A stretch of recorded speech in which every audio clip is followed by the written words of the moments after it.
Então, Marcos, capítulo de número 9, irmãos, a partir do verso de número 38, diz assim a palavra de nosso Senhor.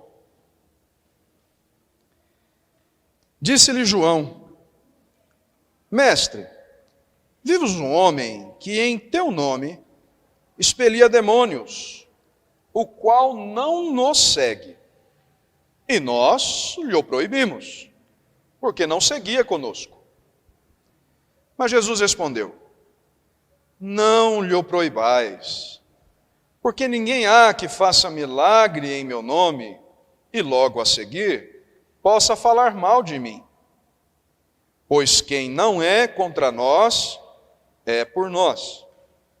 Porquanto, aquele que vos der de beber um copo de água, em meu nome, porque sois de Cristo, em verdade vos digo, que de modo algum perderá o seu galardão. Vamos orar mais uma vez? Santo Deus, cantamos há pouco a certeza de que Teu Espírito opera em nosso coração. Verdadeiramente cremos nisso, Senhor. E sabemos que o faz mediante a Tua palavra. Portanto, Senhor, nesta noite nós oramos. Opera em nosso coração mediante o poder da Tua palavra. Sim, Senhor, nesta noite, a partir do texto que acabamos de ler, fala conosco. Instrui-nos, Deus. Nós te pedimos em nome de Jesus, que o mesmo Espírito que inspirou o texto que acabamos de ler, nos ilumine agora o coração, para que o compreendamos e para que a partir disso, em nossa vida, sejam observados frutos que te glorifiquem e que te agradem. Essa é a nossa oração, Senhor, e nós a fazemos em nome e por amor de Jesus, o nosso Senhor. Amém. Irmãos, uma das coisas que mais me chamam a atenção nas histórias sobre guerras é o quanto que, por interesses comuns, povos e nações são capazes de deixar suas diferenças, suas arrogâncias de lado, a fim de se unirem para alcançar objetivos maiores. Isso sempre me chamou a atenção e deveria nos chamar a atenção quando nós olhamos, entre outras coisas, para histórias como aquelas que envolvem confrontos, guerras ou coisas do tipo, não é? Dos vários exemplos que poderiam ser dados nesse sentido, irmãos, eu gosto de pensar nas alianças que foram vistas na Segunda Guerra Mundial, com o objetivo maior de derrotar as forças do bloco que ficou conhecido como Eixo, do qual fazia parte a Alemanha nazista. Vários países tiveram de colocar suas inúmeras divergências de lado para compor o bloco que ficou conhecido como o Bloco dos Aliados. Precisaram juntar forças, irmãos, em outras palavras, apesar das inúmeras discordâncias, apesar das inúmeras diferenças, para que ao final se sagrassem vencedores. De fundo, irmãos, nisso tudo, uma lição estratégica relevante, não é verdade? Muitas vezes, diferenças e vaidades precisam ser colocadas em segundo plano para que objetivos mais importantes e mais urgentes sejam alcançados. Bem, é claro que o texto bíblico que nós acabamos de ler não fala de guerras ou de confrontos políticos. Tampouco fala de potências ou reinos deste mundo. No entanto, ao tratar do reino de Deus, e guardados, evidentemente, os devidos cuidados na comparação, em muitos sentidos, ele chama a nossa atenção para a importância na vida com Jesus desse tipo de união que deixa vaidades, diferenças de lado. Em muitos sentidos, repito, Este texto destaca o valor daquilo que é feito no reino de Deus, por mais simples que seja, com vistas ao cumprimento de objetivos mais excelentes, deixando as diferenças de lado, enfatizando a necessidade de deixar diferenças, vaidades de lado. Então, irmãos, olhando para este texto nesta noite, nós aprenderemos que no reino de Deus, nossas vaidades precisam ser deixadas de lado, pois mesmo as menores ações feitas em nome de Jesus têm seu valor e serão recompensadas. Repito, nesta noite, olhando para este texto, nós aprenderemos que no reino de Deus, nossas vaidades precisam ser deixadas de lado, pois mesmo as menores ações feitas em nome de Jesus têm seu valor e serão recompensadas. E nós veremos isso, aprenderemos isso a partir de duas lições. Duas verdades que nos conduzirão a esse ensinamento maior ao final deste sermão, ao final desta pregação. A começar pela seguinte, irmãos, primeira lição que o texto nos ensina, primeira verdade que o texto nos apresenta, sobre a qual falaremos e da qual aprenderemos agora. Os interesses do reino de Deus são mais importantes que as nossas vaidades. Repito, os interesses do reino de Deus, primeira lição, são mais importantes que as nossas vaidades. Para que aprendamos isso, por favor, eu peço que voltem os olhos comigo para os versos 38 a 40 da passagem mais uma vez. Vejamos como a narrativa de hoje começa, irmãos, e como ela nos ensina essa primeira lição, ao menos esses primeiros versos, 38 a 40. Assim escreve Marcos. Disse-lhe João, disse a quem? Jesus, mestre, vimos um homem que em teu nome expelia demônios, o qual não nos segue. E nós lhe o proibimos, porque não seguia conosco.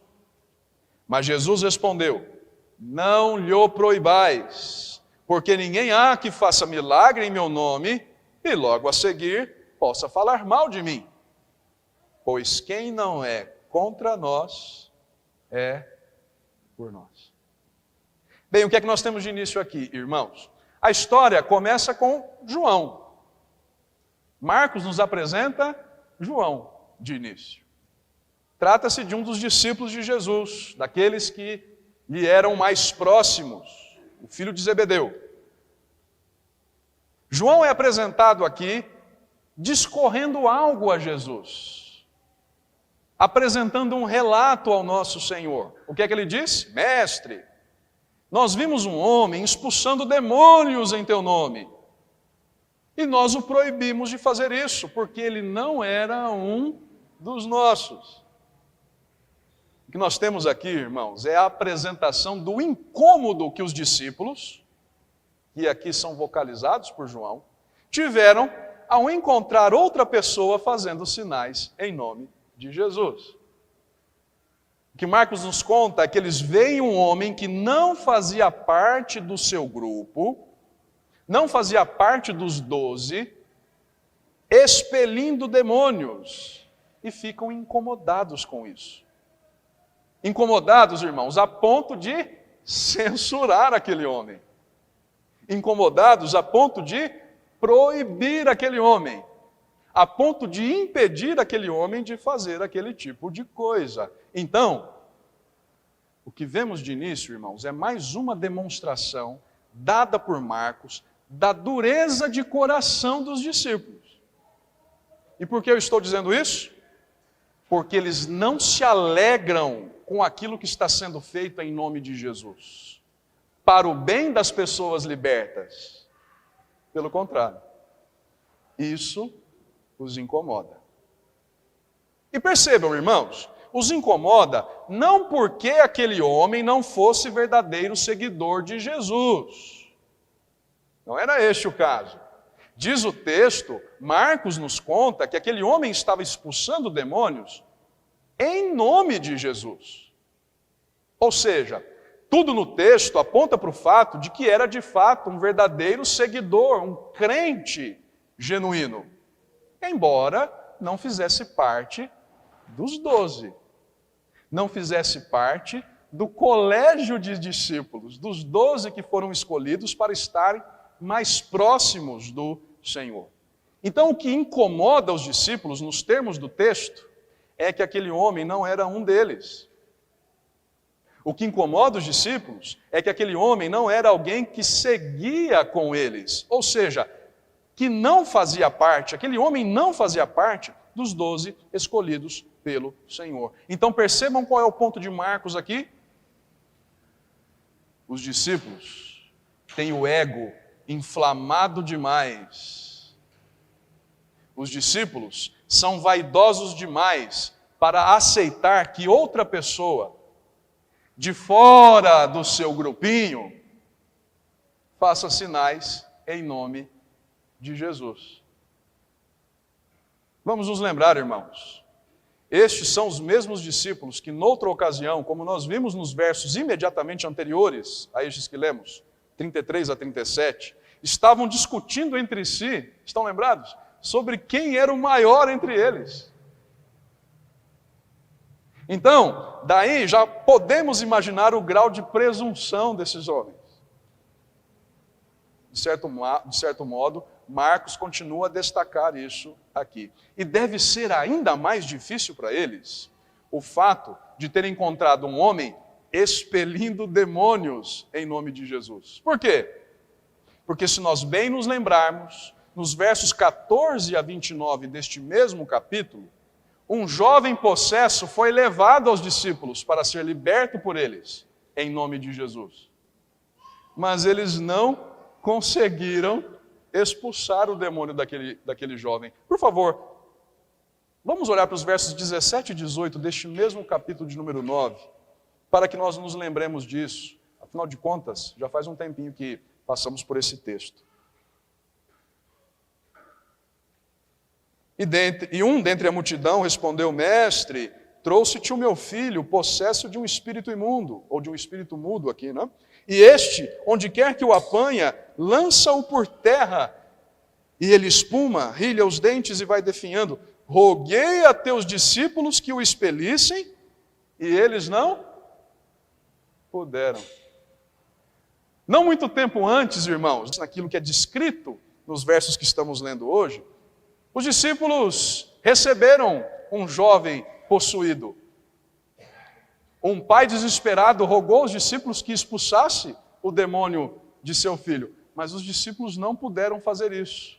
Agora, momentos depois, nos conta Marcos, esses mesmos discípulos avistam um outro homem que não fazia parte dos 12, fazendo aquilo que eles não foram capazes de fazer, em nome de Jesus. Então imaginem, irmãos,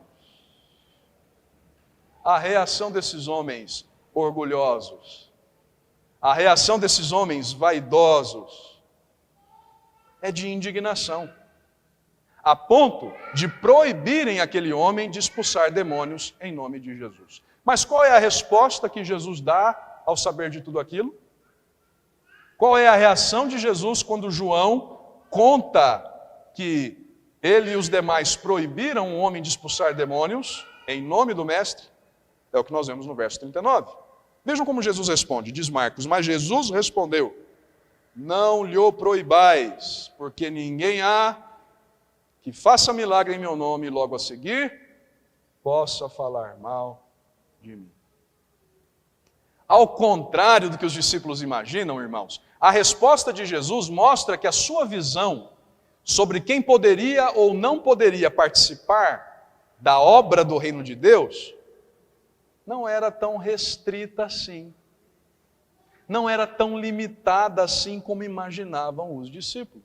Jesus lhes diz que eles não podem proibir qualquer pessoa que participe de sua obra em seu nome, crendo verdadeiramente nele, porque todo aquele que de sua obra participa em seu nome, crendo verdadeiramente nele, opera esse tipo de sinal. Notem, aquele homem, irmãos, estava fazendo uma coisa boa, da maneira correta, sob a autoridade divina, socorrendo uma pessoa aflita, socorrendo uma pessoa necessitada. Tudo aquilo demonstrava se tratar de um crente verdadeiro. Aquele era um tipo de sinal que demonstrava ser aquele homem avistado pelos discípulos um crente verdadeiro, um verdadeiro seguidor de Jesus, embora de fora do círculo mais próximo. É verdade, ele não fazia parte dos 12, mas o reino e o poder de Deus, está ensinando Jesus, não se limitavam aos 12. Daí o que lemos no verso 40. Vejam comigo. O que é que Jesus disse? Pois quem não é contra nós, é por nós. Ao contrário do que julgam os discípulos enciumados, irmãos, a missão de Jesus é muito mais ampla e abrangente. Inclui outras pessoas de outros lugares. Eles podem não entender isso. Como Josué, lá nos dias em que Eldade e Medade começaram a profetizar no arraial. Não foi o que nós lemos no capítulo de número 11 de Números, no momento de contrição deste nosso culto? Eles até podem agir como Josué agiu com Moisés, ao ver aqueles homens, Eldade e Medade, profetizando fora de tempo. Como é que Josué se dirigiu a Moisés naquela ocasião? Meu Senhor, proíba esses homens de fazer isso.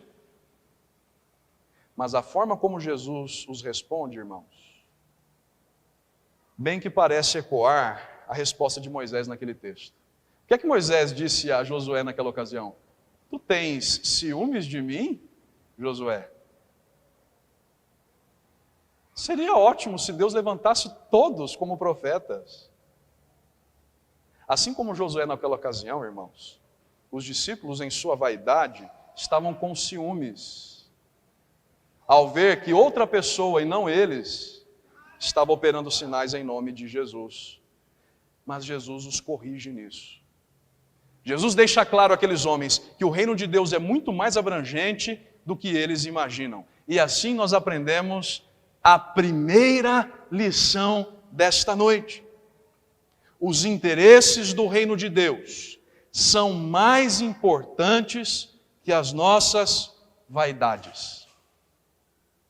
Os interesses do reino de Deus são mais importantes que as nossas vaidades.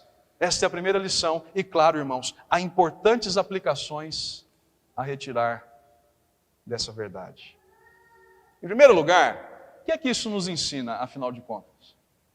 Isso nos ensina, irmãos, a importância de estarmos sempre conscientes de que a obra é de Deus, não nossa. É verdade que Ele nos usa como instrumentos, é claro que Ele usa, mas esse reino é dele, não nosso.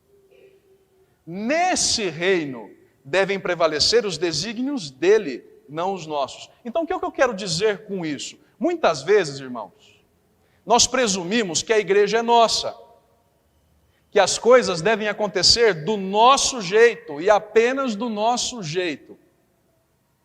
Agimos como se a vontade que devesse prevalecer fosse a nossa e não a de Deus. Agimos como se nós tivéssemos um monopólio sobre a obra de Deus. Deixem-me ir mais fundo nisso aqui.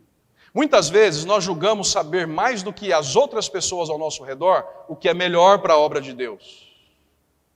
Saber mais do que os nossos irmãos aquilo que é melhor para a igreja.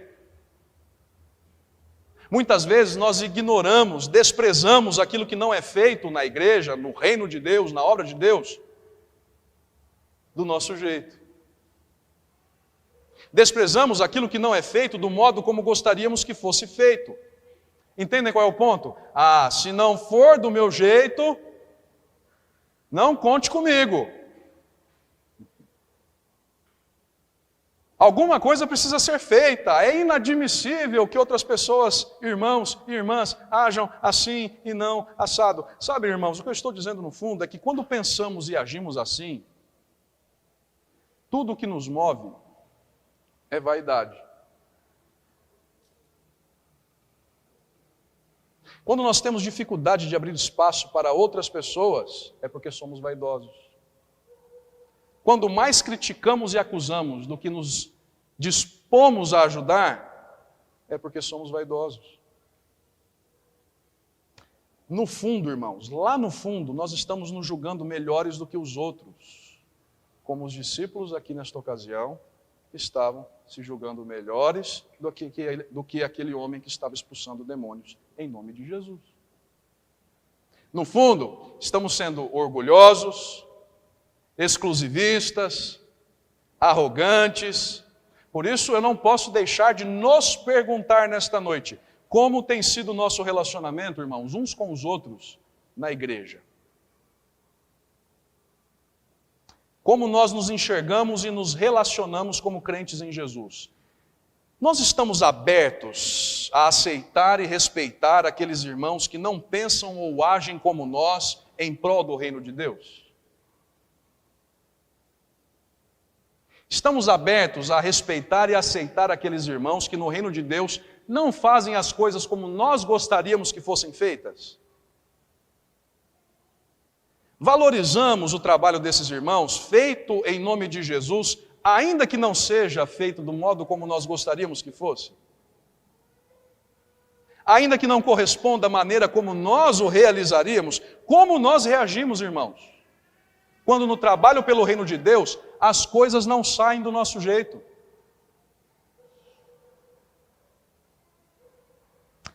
Nós precisamos aprender a ser mais tolerantes e pacientes uns com os outros, no que diz respeito à obra que desempenhamos no reino de Deus. Precisamos aprender a ser menos vaidosos. Jesus tem muitos outros seguidores além de mim, muitos outros seguidores além de você, a começar pelo que nós vivemos na igreja.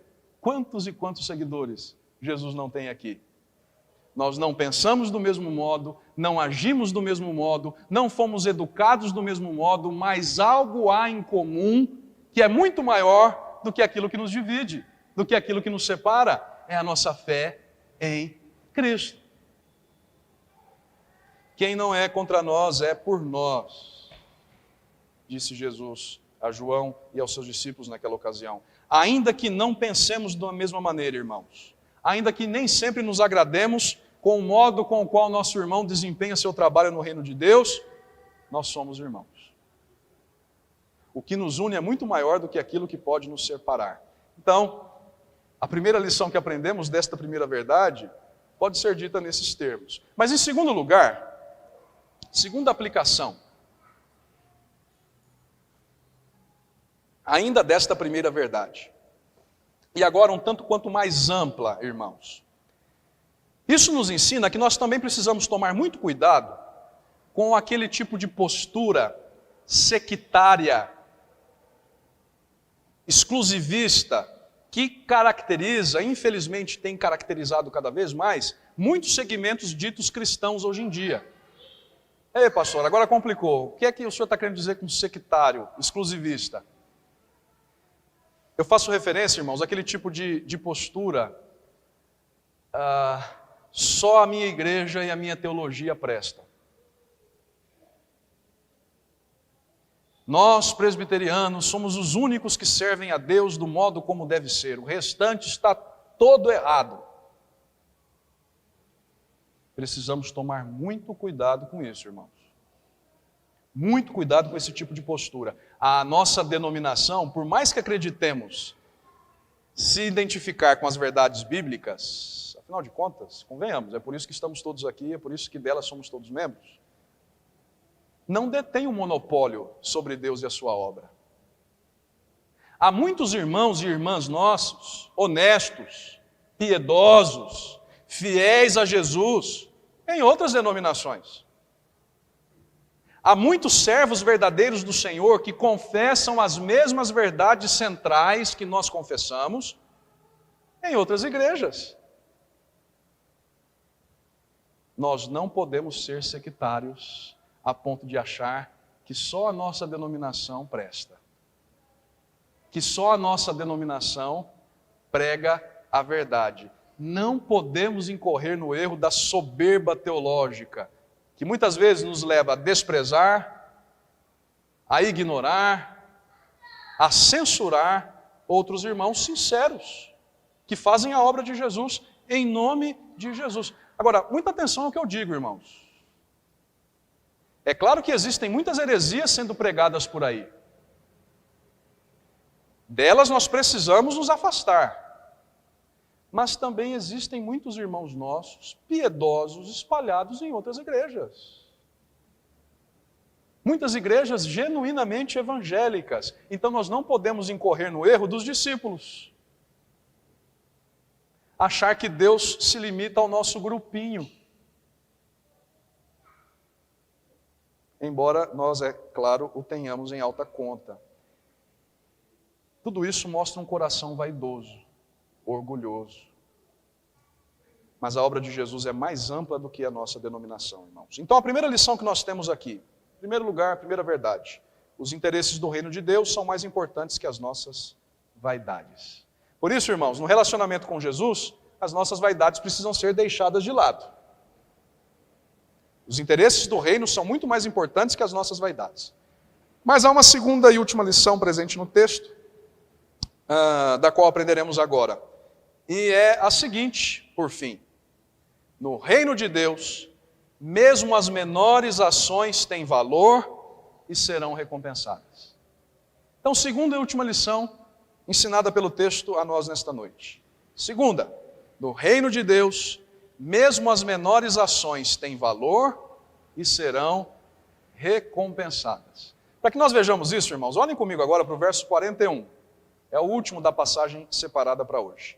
O que é que Jesus continua a dizer aqui aos discípulos enciumados? Marcos nos conta neste verso específico. Verso 41 diz assim: porquanto aquele que vos der de beber um copo de água em meu nome, porque sois de Cristo, em verdade vos digo que de modo algum perderá o seu galardão. Como é que a narrativa termina, irmãos? Termina com mais um ensinamento precioso do nosso Senhor aos seus seguidores. Com mais uma declaração preciosa do nosso Mestre, que enfatiza a importância da humildade, da gentileza, do serviço abnegado no lugar dos ciúmes, da vaidade, da arrogância. E de que modo nós vemos isso aqui? Notem, Jesus toma como exemplo um ato muito pequeno, um ato de serviço muito simples, que pode ser prestado a outra pessoa. O singelo oferecimento de um copo de água. Convenhamos, irmãos, trata-se de algo bastante simples, não é? Oferecer um copo de água a meu irmão, a minha irmã. Algo vital, é verdade. Quando a gente está com muita sede, sobretudo nesses tempos de umidade baixa, é bom que nós tomemos bastante água para que não passemos mal. É vital, mas muito simples ao mesmo tempo. É um ato de serviço que nós podemos prestar a outra pessoa muito modesto, muito singelo, muito pequeno. No entanto, o que é que Jesus diz? Mesmo este ato pequeno, singelo, simples, quando feito em seu nome, em serviço àqueles que são seus, tem o seu valor e será recompensado. Quem age assim, irmãos, o que é que nós lemos ao final do verso 41? De modo algum perderá o seu galardão. Está presente aqui, irmãos, aquela imagem bastante comum na antiguidade. Atenção a isso para entendermos. A de que o representante legítimo equivale à própria pessoa representada. Ou seja, Jesus está dizendo aqui que dar um copo de água em seu nome a qualquer dos seus seguidores, a qualquer dos seus representantes, portanto, equivale a dar tal copo a ele mesmo, a ele próprio. É mais ou menos como aquilo que nós lemos no momento de ação de graças do culto em Mateus 25. Estão lembrados daquilo que ele disse, ensinou aos seus discípulos naquela passagem, versos 31 a 40? Os discípulos se perguntam na história que ele conta: Senhor, quando foi que te vimos com fome e te demos de comer? com sede e te demos de beber? Quando te vimos forasteiro e te hospedamos, ou nu e te vestimos? E qual será a resposta? Diz Jesus: sempre que o fizestes a um destes meus pequeninos irmãos, a mim o fizestes. Ou seja, irmãos, quando algo é feito aos seguidores de Jesus, por menor que seja, é como se estivéssemos fazendo ao próprio Senhor. É o que ele está ensinando aqui. É o mesmo ponto ensinado por Marcos aqui. Quando um copo de água é oferecido a um seguidor meu, é como se ele dissesse: em meu nome, é como se fosse oferecido a mim mesmo. Por isso, por mais simples que seja, tem grande importância. Por mais simples que seja, será recompensado por Deus. Porque é feito como se fosse feito ao próprio Cristo Jesus. Por isso, irmãos, que os discípulos não podem repreender aquilo que é feito em nome do Senhor.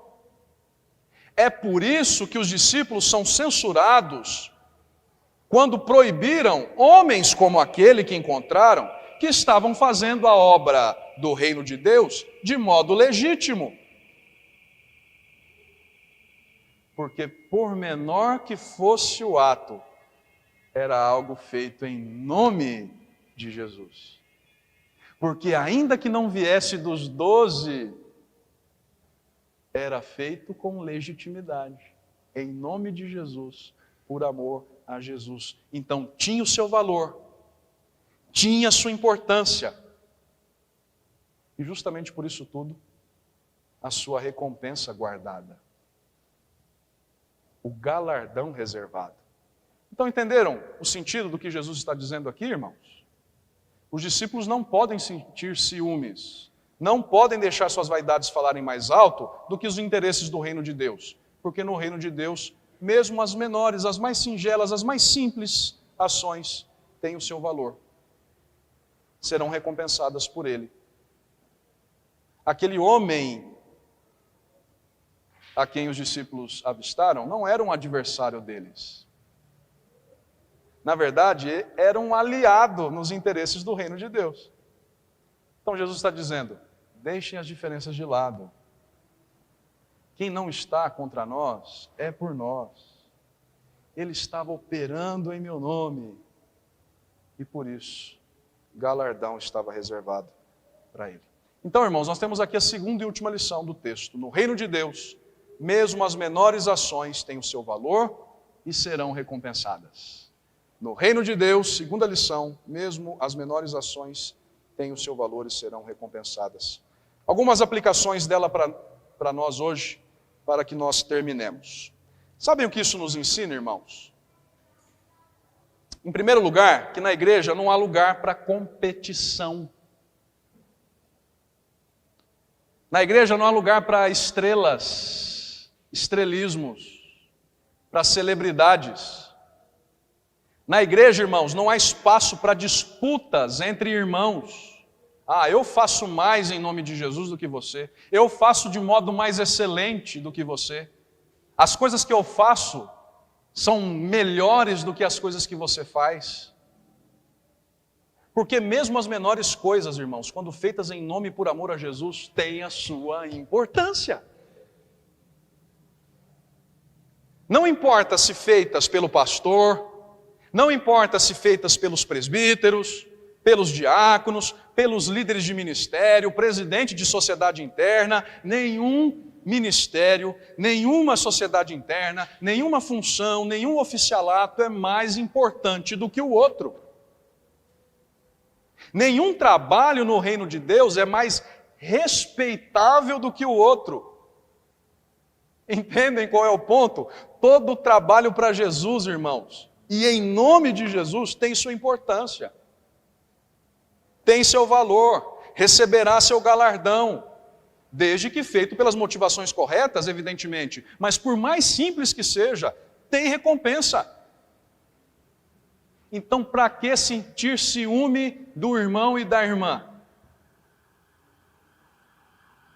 Para que criticar ou mesmo tentar impedir o trabalho de irmãos nossos que na igreja querem tão bem a obra de Deus como nós a queremos?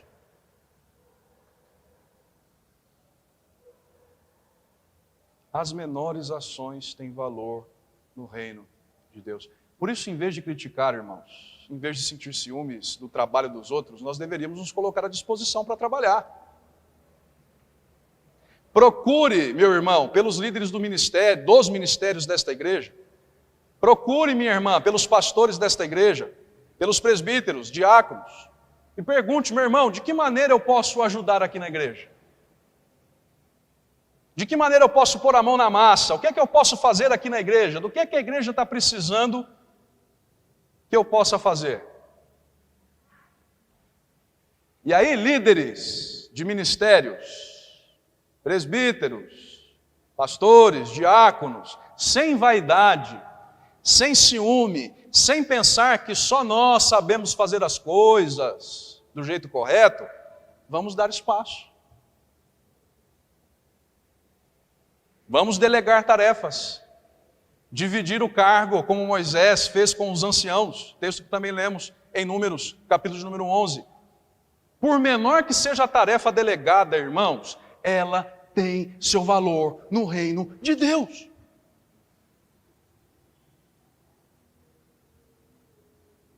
Será recompensada por Deus. Mas aí, para que ninguém diga que hoje o chicote está comendo solto, né? Dura palavra é esta, pastor.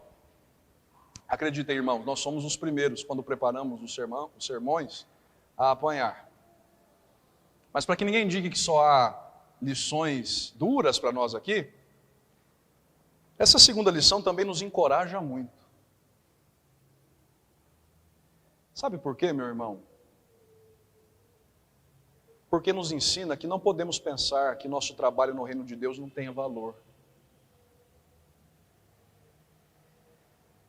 Porque nos leva a encontrar forças no trabalho que realizamos para Jesus, por menor que seja. Por menor que seja. Porque todo trabalho será recompensado por Ele. O que eu quero dizer, irmãos? Nós não podemos pensar que o nosso trabalho no reino de Deus não tenha valor. Não podemos desanimar por pensar que aquilo que fazemos no reino de Deus seja pequeno demais, por achar que não dê resultado, porque por mais simples que pareça, irmãos, o nosso trabalho pelo reino de Deus tem valor inestimável. Por menor que seja, quando feito em nome de Jesus, será recompensado. Por isso, tenha isso como motivação, irmão. Se você tem andado desanimado em relação ao trabalho que faz para o Senhor, na igreja ou em qualquer outro lugar, leve isso no seu coração. O seu trabalho tem grande valor ao Senhor e ao seu povo. De modo algum perderá o seu galardão. Então trabalhe, irmão. Trabalhe, irmã, na obra de Deus. Esse é um grande desafio. Ser crente além do banco. Deus espera que nós nos envolvemos com a sua obra. Por menor que seja a tarefa, irmãos, ela tem valor. Não perderá o seu galardão. Por isso eu pergunto, o que é que Deus te colocou as mãos para fazer, irmão? O que é que Deus te colocou as mãos para fazer, minha irmã? Se você fizer em nome de Jesus, creia, há galardão, recompensa reservada para você. É para Ele que nós fazemos, não é pela liderança, pelo pastor, pelo nome da igreja, pela denominação, é pro Senhor, é para Jesus. Então vamos trabalhar, irmãos, sem vaidades, sem arrogância, vamos trabalhar, porque no reino de Deus, mesmo as menores ações têm valor e serão recompensadas. Vamos ser crentes, irmãos, que não apenas esquentam bancos.